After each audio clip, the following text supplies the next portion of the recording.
नमस्कार दोस्तों, एक बार फिर से स्वागत है आपका दृष्टि आईएएस के पॉलिटी दिस वीक प्रोग्राम में। मैं हूं केवल आपके सामने। आज हम बात करने वाले हैं बीते सप्ताह में, या हम ये कह सकते हैं बीते कुछ दिनों में पॉलिटी से रिलेटेड जो भी खबरें चर्चा में थी, उसमें पॉलिटी का जो स्टैटिक पोर्शन है, जो किताबों में अमूमन पढ़ते हैं और आपको जानना जरूरी होता है, उस पर हम चर्चा करने वाले हैं। तो एक एक करके देखते हैं वो कौन सी खबरें हैं सबसे पहले इस हफ्ते जो चर्चा में रही हैं, और उसके बाद फिर उस पर हम चर्चा करेंगे। तो देखिए, आरक्षण और 50% की सीमा, इस पर अभी हाल ही में सुप्रीम कोर्ट में एक फैसला आया था।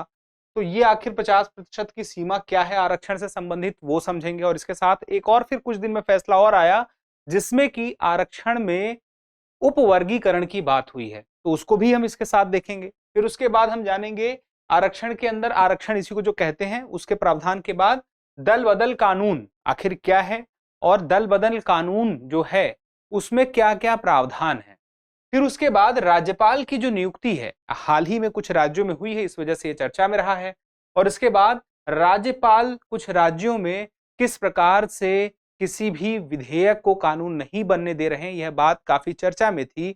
इस पर हम भी एक चर्चा करेंगे और देखेंगे राज्यपाल के पास शक्तियां किस प्रकार से हैं, यानी कि नियुक्ति और शक्ति दोनों ही देखेंगे। अब चलिए एक तरफ से देखते हैं। सबसे पहले देखते हैं आरक्षण और 50% की सीमा। आप सबको पता है कि भारत में आरक्षण क्या है, कितना है, मोटा मोटा अंदाजा है। लेकिन कभी कभी हम सुनते हैं कि कानून आता है और इसको कम ज्यादा करने की बातें इधर उधर से सुनने को मिलती रहती हैं। अभी हाल ही में सुप्रीम कोर्ट ने एक फैसला दिया और उसने कहा कि जो आरक्षण की सीमा है गैर ईडब्ल्यूएस वर्ग के लिए, देखिए 10% आरक्षण ईडब्ल्यूएस के लिए है, यानी कि जो कमजोर हैं आर्थिक रूप से वर्ग, उनको अगर हटा दिया जाए, उनका 10% हटा दिया जाए, तो सीमा 50% ही होगी। ऐसा हाल ही में सुप्रीम कोर्ट ने कहा है बिहार के मामले में, क्योंकि बिहार ने क्या किया था, आरक्षण की सीमा 50% से बढ़ाकर 65% कर दी थी, और फिर उसमें ईडब्ल्यूएस जोड़ दें तो 75%, यानी कि बिहार में आरक्षण कहां तक पहुंच गया था, 75 तक। तो फिर मामला फिर गया सुप्रीम कोर्ट में। सुप्रीम कोर्ट ने कहा देखिए ऐसा है, गैर ईडब्ल्यूएस का आरक्षण 50% से ज्यादा नहीं होगा, वही सीमा है। इस वजह से, हालांकि पहले हाई कोर्ट ने भी ये मना कर दिया था कि ये कानून नहीं लागू हो सकता, फिर हाई कोर्ट के खिलाफ ही सरकार सुप्रीम कोर्ट आई थी और सुप्रीम कोर्ट ने भी कह दिया कि नहीं हो सकता है। अब देखिए मामला क्या है 50% की सीमा का, वो समझिए। जो भी आरक्षण है, उस आरक्षण को हम कितना कर सकते हैं, यानी कि 100 सीटें हैं अगर, तो 100 सीटों में 50 सीटें अनारक्षित, सॉरी 50 सीटें आरक्षित रहेंगी गैर ईडब्ल्यूएस वर्ग के लिए। और ईडब्ल्यूएस 10 जुड़ गया तो फिर ये हो जाएगा 50 10 60। तो 50 की सीमा गैर ईडब्ल्यूएस वालों के लिए है। अब इसके अलावा जो बाकी है वो अनारक्षित है, वो आरक्षित नहीं है। अब उसके बाद देखिए, यह आरक्षण की सीमा हमें दिखाई देती है वर्ष 1963 के पास से धीरे धीरे वो अच्छी तरह से एक बेहतर तरीके से दिखाई देना शुरू होती है। पहले दिखाई देती है 1963 के M.R. बालाजी मामले में।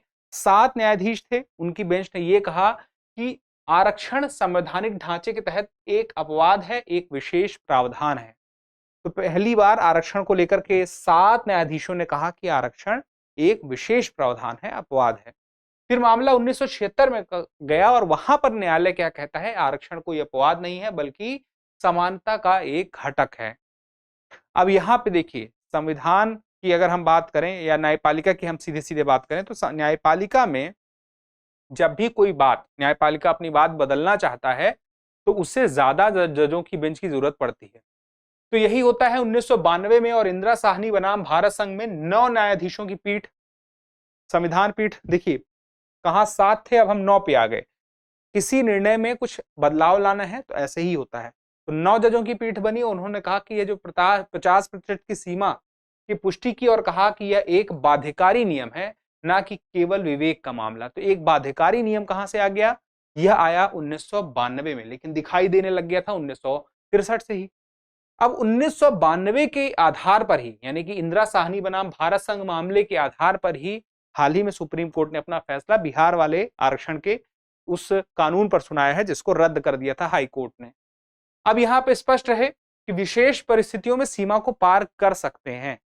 सामाजिक मुख्य धारा से अगर बाहर किए गए समुदाय हैं, राज्य के हाशिए पर हैं, तो राज्य ऐसा कर सकते हैं, राज्य द्वारा किया जा सकता है विशेष परिस्थितियों में। बहुत अलग अलग तरह की हैं, जैसे कि नॉर्थ ईस्ट में आप देखेंगे तो वहां पर नॉर्थ ईस्ट के राज्यों को विशेष कुछ अधिकार मिले हुए हैं, और वहां पर आरक्षण की सीमा 80% के आसपास दिखाई देती है। लेकिन वो अलग किस्म का मामला है।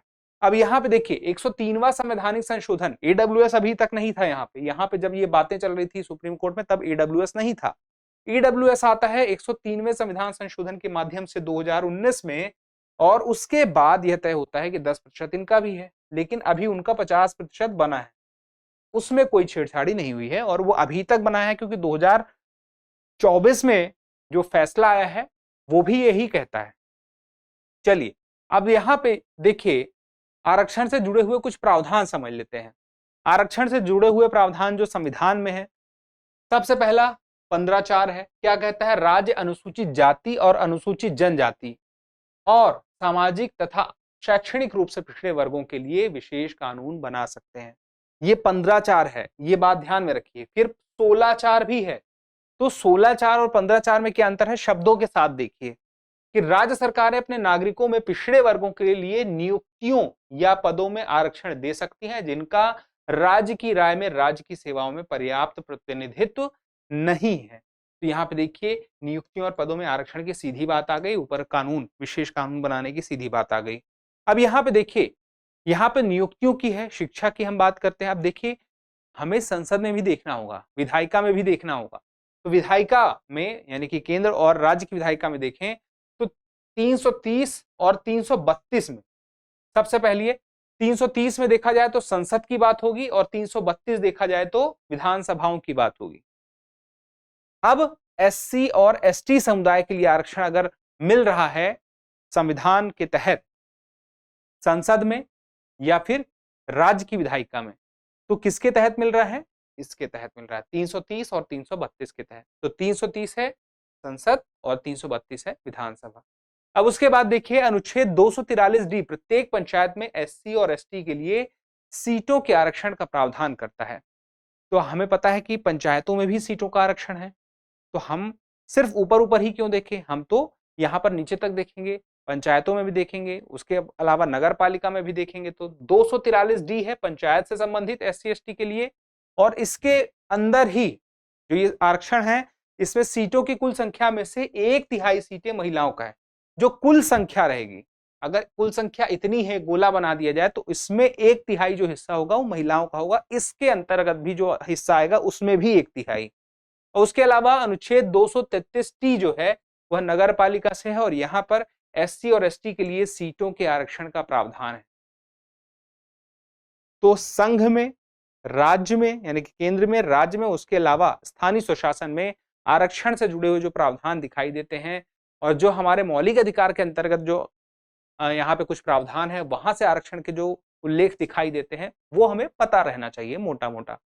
लेकिन यहाँ पे देखिए बात ये यहां तक नहीं रुकती है, बात अभी कुछ आगे बढ़ती है। इस 50% की सीमा के अंदर जो आरक्षण है उसमें भी सब कैटेगराइजेशन की बात होती है। सब कैटेगराइजेशन मतलब उपवर्गीकरण की बात होती है। और उपवर्गीकरण के लिए एक मामला देखिए 2004 का ईवी चिनैया मामला 2004 का था। 20 साल बाद इसी पर एक फैसला आता है और इसके उल्टा फैसला आता है। इस दौरान 5 जजों की बेंच ने यह कहा था कि जो एससी वर्ग है, एसटी है, एक समान समूह वर्ग है। इसे एक अलग अलग जातियों के उसमें नहीं देख रहा था, उसने कह दिया सब एक समान है इसमें जो इस वर्ग के अंतर्गत आते हैं। लेकिन अभी डीवाई चंद्रचूड़ सहित जो 7 जजों की बेंच थी, यानी कि डीवाई चंद्रचूड़ इन 7 में से एक व्यक्ति हैं और 7 जजों की बेंच थी, उसमें यह कहा गया कि सब कैटेगरी इसमें होनी चाहिए अनुसूचित जातियों और जनजातियों के लिए। यानी कि बहुत सारी जातियां हैं, इसको एक अपने आप में एक समान समूह नहीं माना है इस एससी या एसटी वर्ग को। इसके अंदर बहुत सारी जातियां हैं, उसमें से राज्य यह देख सकता है कि किस जाति को ज्यादा आरक्षण की जरूरत है, उसे ज्यादा आरक्षण दिया जाना चाहिए, और जिसको कम की जरूरत है उसे कम आरक्षण दिया जाना चाहिए। तो यहाँ पर सब कैटेगरी की बात पहली बार आई 2024 में, और इसके पहले 2004 में क्या था कि नहीं, एससी एसटी अपने आप में जो वर्ग है एक समान है। अब एक समान नहीं है, यहाँ पर किसी को ज्यादा आवश्यकता है, किसी को अभी कोई पूरी जाति जो है एससी एसटी वर्ग की पूरी जाति अभी उतना अच्छा लाभ नहीं ले पा रही है, ज्यादातर कुछ ही जातियां लाभ लगातार लेते जा रही हैं, इस वजह से ये बातें सामने आ रही हैं। अब इसके अलावा देखें एससी एसटी वर्ग के आरक्षण से क्रीमी लेयर को चिन्हित करने की बात भी सुप्रीम कोर्ट ने इस बार कही है। ओबीसी में आपने क्रीमी लेयर के बारे में सुना होगा, जिन वर्गों को ठीक ठाक लाभ मिल गया है, जो मुख्य धारा में आते हुए दिखाई दे रहे हैं, तो ऐसी स्थिति में क्रीमी लेयर की अवधारणा ओबीसी में दिखाई देती है। उसकी उसी तरह से बात यहां पर सुप्रीम कोर्ट के माध्यम से सुनने को मिलती है एससी और एसटी वर्ग के लिए। अब हम यहां पे बात करने वाले हैं दल बदल कानून पे।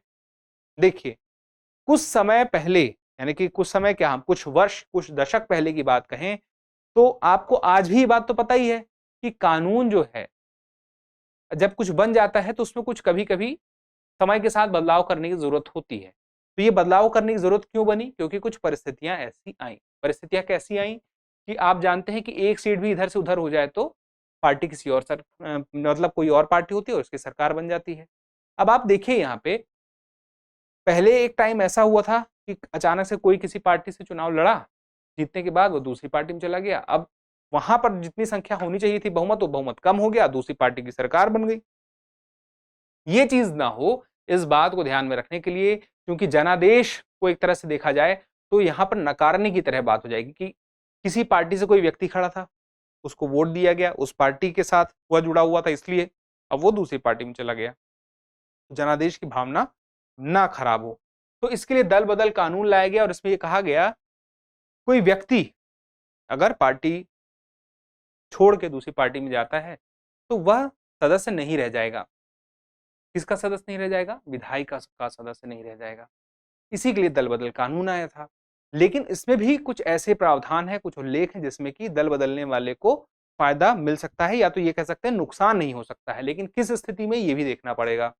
तो यहाँ पे देखिए, मामले को समझिए और ये भी समझिए कि यहाँ पे पेंच कहाँ पे आ रही है, जिसकी वजह से कुछ मामले कोर्ट में चले जाते हैं, हाई कोर्ट, सुप्रीम कोर्ट तक भी जाने को तैयार दिखाई देते हैं। वो मामला क्या है वो भी समझाऊंगा आपको। अब देखिए, दल बदल विरोधी कानून में एक पार्टी छोड़कर दूसरी पार्टी में कोई गया तो ऐसी स्थिति में क्या होगा? सांसद हो चाहे विधानसभा का सदस्य हो, उसे दंडित करने वाला ये कानून है। आया कब था? ये आया था वर्ष 1985 में। एक नई अनुसूची सामने दिखाई देती है, 10वीं अनुसूची। और ये किस संशोधन अधिनियम के तहत आई? 52वें संविधान संशोधन अधिनियम 1985 के अंतर्गत सामने आती है। और इसी कानून को क्या कहा जाता है? दल बदल विरोधी कानून कहा जाता है। तो ये कुछ तथ्य हैं जो इधर उधर से पूछा जा सकता है, जिनसे अलग अलग तरह के सवाल बनाए जा सकते हैं। फिर उसके बाद देखिए, निर्वाचित सदस्यों को अयोग्य करार दिया जा सकता है इस कानून के माध्यम से। और ये हुआ क्यों? क्योंकि 1967 और उसके आसपास का समय ऐसा था कि इस प्रकार की स्थिति बहुत देखने को दिखाई दी थी।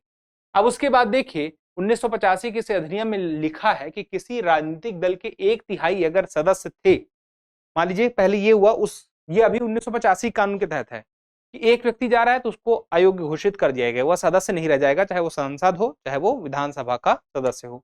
लेकिन मान लीजिए किसी पार्टी के 1/3 यानी कि 100 में से 33 से ज्यादा सदस्य जो हैं वो कहां चले जाएं? दूसरी पार्टी में। तो ऐसे में विलय माना जाएगा, ना कि ये माना जाएगा कि वह पार्टी छोड़ के दल बदल के जा रहा है। तो जब विलय की स्थिति मान ली जाएगी तो ऐसे में उसे अयोग्य घोषित नहीं किया जाएगा। तो इस तरह के मामले कई आते रहते हैं, आपने सुने होंगे, बीच में कई राज्यों के केस आते रहते हैं। अब यहाँ पे देखिए, वहां पे फिर तय करने का अधिकार भी होता है, जो सदस्य, जो संसद है जैसे, या फिर विधानसभा है, उसका जो अध्यक्ष होता है उसके पास ये अधिकार होता है, जो सभापति होगा वहां का, उस सभा का। तो यहाँ पे देखिए, यहाँ पे बात ये आती है कि जैसे अध्यक्ष है जो सभा का, उसके पास अधिकार होता है, लेकिन वहां पे भी कुछ लूप है, वो मैं आपको आगे बताऊंगा। लेकिन पहले ये देख लीजिए, यहाँ पर 1/3 सदस्य अभी कम लग रहे हैं। तो बात क्या हुआ ये कि 91 वाला संविधान संशोधन आया 2003 में, और इसके बाद क्या होता है? इसके बाद होता है कि 1/3 को 2/3 सदस्य कर दिया जाता है। अब यहाँ पे देखिए, कुछ मामले जो आ सकते थे, हो सकते थे, खरीद फरोख्त के जो मामले खबरों में दिखाई देते हैं या सुनाई देते हैं, या तो कहा जाता है कि लालचवश है, जो भी कारण हो या ना भी हो, जो मीडिया कहता है या नहीं कहता है, उन सारी बातों को हम दरकिनार कर दें। लेकिन हम इस बात को देखें तो 1/3 संख्या से ज्यादा जब 2/3 कर दिया गया, तो यहाँ पर भी इस बात पर ध्यान दिया गया कि अब सरकार आसानी से कोई नहीं गिर सकती या नहीं गिराई जा सकती। अब उसके बाद देखिए, यहाँ पे सदस्य किसी भी राजनीतिक दल से उसी सदन के लिए चुनाव लड़ सकता है। मान लीजिए कोई अयोग्य घोषित कर दिया गया है, तो इसका मतलब ये नहीं है कि वो कहीं से भी चुनाव लड़ लेगा, उसी सीट के लिए लड़ेगा वो। तो ये ध्यान रखिएगा, ठीक है। लेकिन पार्टी कोई भी हो सकती है, लेकिन सीट वही रहेगी, उसी सदन की सीट के लिए चुनाव लड़ेगा जो उस सदन की सीट है। चलिए, अब दल बदल के आधार पर अयोग्यता से संबंधित मामलों पर निर्णय ऐसे सदन के सभापति अथवा अध्यक्ष को प्रेषित किया जाता है। यह प्रक्रिया न्यायिक समीक्षा के अधीन है। अब देखिए, अब यहाँ पे अयोग्यता से संबंधित जो मामला था उस पर निर्णय कौन ले रहा है? जो उस सभा का सभापति है अथवा अध्यक्ष है। अब मान लीजिए कि ये निर्णय कब लेंगे या कितने दिन में लेंगे ये बात निर्धारित ना हो तो मामला तो अटका रह जाएगा। ऐसा भी मामला कई बार देखे आया है, क्योंकि कोई समय सीमा नहीं निर्धारित हुई है इस कानून के तहत, तो ऐसे में क्या होता है, दल बदल के मामले में फैसला रुका हुआ दिखाई देता है। ठीक है, अब फैसला रुका रहेगा तो जब यही स्पष्ट नहीं कि कितने दिन में यह फैसला हो जाना चाहिए, तो हो सकता है कि इसका लाभ कोई उठा ले जाए। तो यहाँ जो बात दिखाई दे रही उससे समझ में आता है मामला कानूनी रूप से पेचीदा कहाँ हो सकता है। लेकिन न्यायिक समीक्षा के अधीन अभी भी है। कई बार ऐसा होता है किसी को अयोग्य करार दे दिया जाता है, फिर वह न्यायालय में जाता है, न्यायालय देखता है कि यह कितना सही था, कितना तर्कसंगत था या नहीं था। चलिए अब आगे देखते हैं, दल बदल का आधार भी है। मान लीजिए कोई व्यक्ति दल बदलना चाहे तो कैसे बदल सकता है? या तो वह तय कर ले वह त्याग रहा है, अपनी सदस्यता को सदस्य त्याग देगा तो दूसरे दल में शामिल हो सकता है, दूसरे दल से जुड़ सकता है। या तो निर्देशों का उल्लंघन करते, निर्देशों का उल्लंघन जैसे कैसे? मान लीजिए कोई निर्वाचित सदस्य है और राजनीतिक दल द्वारा उसको किसी कार्य के लिए कहा जाता है, जैसे मतदान के लिए कहा जाता है, और मतदान के दौरान वो नहीं करता है अथवा अनुपस्थित रहता है, तो ऐसे में क्या होगा? ऐसे में उसकी सदस्यता जा सकती है। या मान लीजिए कोई निर्वाचित सदस्य है और यदि कोई सदस्य स्वतंत्र रूप से निर्वाचित सदस्य किसी राजनीतिक दल में शामिल होता है, वह किसी दल में व्यक्ति नहीं था और किसी दल में शामिल हो गया, तो ऐसी स्थिति में भी वह दल बदल रहा है तो भी हो जाएगा, चल जाएगा। ठीक है, अब दल बदलना माना नहीं जाएगा ना, अगर मान लीजिए कि वह किसी दल में होता। कई दल का मतलब है कई लोगों के विचार वहां पे है, कोई व्यक्ति अकेला है, किसी विचार के साथ नहीं है, वो फिर क्या किसी दल में अगर जाता है तो ऐसी स्थिति में वह दल बदल सकता है, ये आधार मिलता है उसको। फिर उसके बाद मनोनीत सदस्य को लेकर के लिए क्या प्रावधान है? यदि मान लीजिए कोई नामांकित सदस्य है, 6 महीने की समाप्ति के बाद किसी राजनीतिक दल में शामिल हो सकता है। ठीक है, तो नामांकित सदस्य है, उसके 6 महीने समाप्त हो गए हैं, नामांकन के नामांकित हुए, उसके समाप्ति के 6 महीने बाद, याद रखिएगा, पद की समाप्ति के 6 महीने बाद नामांकन की, वहां पर फिर वो चाहे तो बदल सकता है। तो यहां पे ये याद रखिएगा, नामांकित सदस्य 6 महीने की समाप्ति और उसके बाद फिर वो आ सकता है किसी दल में, लेकिन शुरू में नहीं आ सकता है। ये कुछ आधार है। राज्यपाल, यहां पर राज्यपाल की चर्चा क्यों हो रही है? क्योंकि राज्यपाल की कई राज्यों में नियुक्ति हुई है और इसके साथ ही यह देखा गया है कि राज्यपाल कई राज्यों में देखा जाता है कि कानून जो बन सकता था, यानी कि जो बिल पास हो सकता था, वो पास नहीं कर रहे हैं। तो कैसे नहीं कर रहे हैं, क्या तक शक्तियां हैं वो हमें पता रहे। शक्तियों के बारे में हमें कुल मिला के जानना है, बिल से संबंधित, कानून से संबंधित। तो सबसे पहले राज्यपाल की नियुक्ति से संबंधित कुछ जानकारी ले लेते हैं, फिर उसके बाद हम उससे बिल के संबंधित शक्तियां देखते हैं। सबसे पहले देखिए कि राज्यपाल, अनुच्छेद जो संविधान का 153 है उसके तहत यह तय होता है कि राज्य के लिए एक राज्यपाल होगा, प्रत्येक राज्य के लिए। और उसके साथ यह भी स्पष्ट है कि एक व्यक्ति 2 या 2 से अधिक राज्यों का राज्यपाल हो सकता है। और ये कैसे हो पॉसिबल हुआ? वो हुआ सरकारिया आयोग द्वारा अनुशंसा के बाद। तो सरकारिया आयोग का संबंध देखिए, राज्यपाल यानी कि एक ही व्यक्ति 2 या 2 से ज्यादा राज्यों का राज्यपाल हो सकता है, वह कहां से? सरकारी आयोग से। फिर उसके बाद देखिए राज्यपाल कहां से आ रहा है? केंद्र सरकार का एक मनोनीत सदस्य है, लेकिन नियुक्त कौन कर रहा है? राष्ट्रपति। देखिए राज्यपाल जो है एक संवैधानिक पद है, वह राज्य का प्रमुख होता है, संवैधानिक प्रमुख, और नियुक्ति कौन करता है? राष्ट्रपति करता है। फिर वहां पे देखिए राज्यपाल की पात्रता की बात करें तो अनुच्छेद 157-58 वहां से संबंधित है, लेकिन 163 जो है वह यह बताता है कि राज्यपाल के जो कार्य है, निर्वहन है, उसकी सहायता है, जो उसको सलाह देगा तो कौन देगा? एक मुख्यमंत्री देगा, और उसकी अध्यक्षता में एक मंत्रिपरिषद होती है, और कुछ स्थितियों में वो विवेकाधिकार की अनुमति होती है। लेकिन मंत्री की अध्यक्षता में मंत्रिपरिषद होगी जो उसे सलाह और सहायता देगी। कहां से पता चलता है? अनुच्छेद 163 से चलता है। अब थोड़ी सी जानकारी, छोटी छोटी जानकारियां हैं, उसको देख लेते हैं। जैसे कि अर्हता क्या होनी चाहिए राज्यपाल की? भारत का नागरिक हो, दिखाई नहीं दे रहा होगा तो मैं बताते जाऊंगा। उसके अलावा उसकी आयु 35 वर्ष पूरी हो चुकी हो। उसके अलावा वह ना तो संसद, किसी भी सदन का, या किसी विधानसभा का किसी का सदस्य ना हो और लाभ का कोई पद धारण ना करता हो, ये कम से कम बातें अर्हता के लिए जरूरी है। उसके अलावा देखिए यहाँ पे एक बात याद रखिए, इसको दोहरी क्षमता क्यों कहा जाता है, क्योंकि राज्य का कार्यकारी प्रमुख होता है, संवैधानिक प्रमुख होता है तथा केंद्र के प्रतिनिधि के रूप में भी कार्य करता है। तो भूमिका कैसी हो गई, दोहरी। अब यहाँ पे देखिए नियुक्ति तथा कार्यकाल की बात करें तो नियुक्ति राष्ट्रपति द्वारा होगी, हमने देखा था अनुच्छेद 153 के माध्यम से। उसके बाद देखिए 2 या 2 से अधिक राज्यों में जा सकता है, ये भी स्पष्ट हो गया था। ठीक है, 7वां संवैधानिक संशोधन अधिनियम इसके लिए आया था, तब ऐसा हुआ था। और उसके बाद वह राष्ट्रपति के प्रसाद पर्यंत धारण कर सकता है, लेकिन अधिकतम 5 साल। 5 साल के पहले भी राष्ट्रपति चाहे तो उसे उसके पद से हटा सकता है, लेकिन कोई वाजिब कारण रहेगा तब। अब चलिए अब देखते हैं 5 वर्ष पहले कार्यकाल की समाप्ति कब होगी। जब मैंने आपको बताया बर्खास्तगी तब होगी जब कोई सही वजह होगी, है ना। और वो कैसे होगी, प्रधानमंत्री की अध्यक्षता में जो मंत्रिपरिषद राष्ट्रपति को सलाह देगी उसके माध्यम से होगी। और कैसे होगा, जैसे मान लीजिए कि न्यायालय द्वारा असंवैधानिक और दुर्भावनापूर्ण रूप से सही ठहराए जाने पर या जो कृत्यों के आधार पर, ठीक है, या तो मान लीजिए राज्यपाल खुद ही त्याग पत्र दे दे। उसके अलावा देखिए शक्तियों की बात करें, बहुत सारी शक्तियां, सिर्फ विधेयक को अधिनियम बनाने तक की शक्ति नहीं है, क्षमादान करने की भी शक्ति है जिसके लिए अनुच्छेद 161 है। उसके अलावा मुख्यमंत्री एवं मंत्रियों को नियुक्त करता ही है, अनुच्छेद 164 है। उसके अलावा देखिए तो राज्यपाल द्वारा विशेष संबोधन की शक्ति है संसद विधानसभा में। उसके अलावा देखिए अनुच्छेद 200 बताता है विधानसभा में किसी विधेयक को स्वीकृत करने या स्वीकृत ना करने से संबंधित है, आरक्षित करने या रोकने की बात को लेकर के है। और उसके बाद 213 है अध्यादेश जारी करने की शक्ति, अनुच्छेद 213 राज्यपाल द्वारा अध्यादेश जारी करने की शक्ति की बात करता है। लेकिन अभी हम क्या देखने वाले हैं, हम देखेंगे कानून बनाने से संबंधित जो प्रावधान है जिसमें राज्यपाल का योगदान रहता है वो कैसा रहता है। मान लीजिए कि कोई विधेयक है, उसको विधानसभा ने पारित कर दिया, राज्यपाल पद के पास गया, राज्य की विधानसभा द्वारा पारित होने के बाद राज्यपाल की अनुमति जरूरी होती है।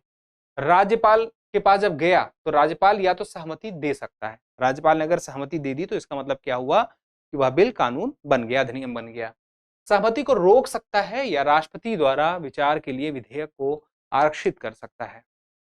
रोक दिया अगर उसने तो इसका मतलब वह क्या हुआ कि जो बिल था अब वह बिल अधिनियम नहीं बन पाएगा, या तो राष्ट्रपति के पास विचार के लिए उसने आरक्षित कर लिया।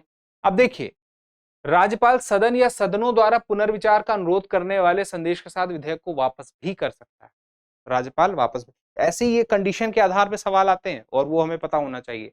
अनुच्छेद 201 क्या कहता है, इसमें क्या कहता है, कोई विधेयक राष्ट्रपति के विचार के लिए अगर आरक्षित होता है तो राष्ट्रपति विधेयक पर सहमति दे सकता है या तो उसे रोक सकता है। मतलब एक तरफ तो राज्यपाल के पास है, उधर से राष्ट्रपति भी उस पर सहमति दे सकता है तो रोक सकता है। अब देखिए राष्ट्रपति विधेयक पर पुनर्विचार करने के लिए राज्यपाल को अगर भेजे तो क्या होगा, तो उसे सदन या राज्य के विधानमंडल के सदनों को वापस भेजने का निर्देश भी दे सकता है। मतलब राष्ट्रपति ने या तो उसको स्वीकार कर लिया उस बिल को या तो उसको मना कर दिया, दोनों स्थिति यहाँ पे दिखाई देती है। ठीक है, रोक यानी कि रोक लगा दी। तीसरी में पुनर्विचार के लिए अगर भेजता है राज्यपाल के पास तो राज्यपाल उसको कहाँ भेजेगा, वापस से वहीं विधानमंडल में, विधानसभा में। तो ये बातें स्पष्ट रहेंगी 200 और 201 की। ठीक है, लेकिन यहाँ पे देखिए एक विधेयक जैसे है धन विधेयक, मान लीजिए वो नहीं है और वह विधेयक ऐसा है कि उसको या उसके कुछ उपबंधों पर पुनर्विचार वाले अनुरोध वाले संदेश के साथ राज्य विधानमंडल को वापस भेज सकता है, धन विधेयक नहीं है तो। ठीक है, ये हमने पिछले वाला जो बात बताई थी उसी में आगे का एक्सटेंशन है। यदि उक्त विधेयक या राज्य विधानमंडल द्वारा संशोधनों के साथ बिना संशोधनों के दोबारा पारित किया जाता है तो राज्यपाल इस पर अपनी सहमति को नहीं रोक सकता। तो ये बात भी देखिए राज्यपाल की सीमा कहां तक निर्धारित की गई है। फिर उसके बाद यदि विधेयक न्यायपालिका को खतरे में डालता है तो राज्यपाल इस पर रोक लगा सकता है, अपने विवेक की शक्ति का इस्तेमाल कर सकता है। यहाँ पे विधेयक संविधान के प्रावधानों, राज्य के नीति निर्देशक सिद्धांतों, देश के व्यापक हित या गंभीर राष्ट्रीय महत्व के विरुद्ध हो तो भी यहाँ पर राज्यपाल अपनी कुछ शक्तियों का, विवेक का प्रयोग कर सकता है। ये कुछ पॉइंट्स थे, इसके साथ हम देखेंगे कुछ सवालों को भी। और सवाल देखिए इन्हीं पॉइंट्स जितने हमने अभी देखे हैं उससे जुड़े हुए हैं, तो निश्चित रूप से आप इसका जवाब आसानी से दे सकते हैं। प्रयास कीजिए। पहला सवाल है दल बदल विरोधी कानून का संबंध किस अनुसूची से है, 9वीं, 10वीं, 11वीं या 12वीं? कमेंट करके जवाब देते जाइएगा। मैं अगले सवाल की तरफ आता हूं। फिर संविधान के किस अनुच्छेद के अनुसार हर राज्य का एक राज्यपाल होगा? 150, 153, 156 या अनुच्छेद 200? इसका जवाब दीजिए कमेंट करके। मैं अगला सवाल पूछता हूं। राज्यपाल किस अनुच्छेद के आधार पर किसी विधेयक पर सहमति दे सकता है? कौन सा विधेयक है? 152, 53, 200 या 203? जवाब देते जाइएगा। मैं अगले सवाल पे आता हूं। चलिए, सवाल यहीं तक थे। तो कुल मिला के बात ये रही कि यह आज का जो टॉपिक था, जितना हमने कवर किया है, इसके साथ मुझे उम्मीद है कि हर हफ्ते जब हम मिलते रहेंगे तो आपकी साल भर की तैयारी बेहतर तरीके से होती रहेगी। फिलहाल के लिए इतना ही। आप जवाब देते रहिए सवालों का, कमेंट करते रहिए। हमारा और आपका मिलना इस तरह से लगातार बना रहे, इसके लिए आपकी प्रतिक्रिया हमें और बेहतर करने के लिए प्रेरित करती जाएगी। फिलहाल के लिए इतना ही। जल्दी मिलते हैं अगले एपिसोड में। तब तक के लिए स्वस्थ रहें, मस्त रहें और पढ़ते रहें। धन्यवाद। डियर व्यूअर्स, अपने एग्जाम की तैयारी को और बेहतर करने के लिए हमारे चैनल को लाइक, शेयर और सब्सक्राइब करना न भूलें।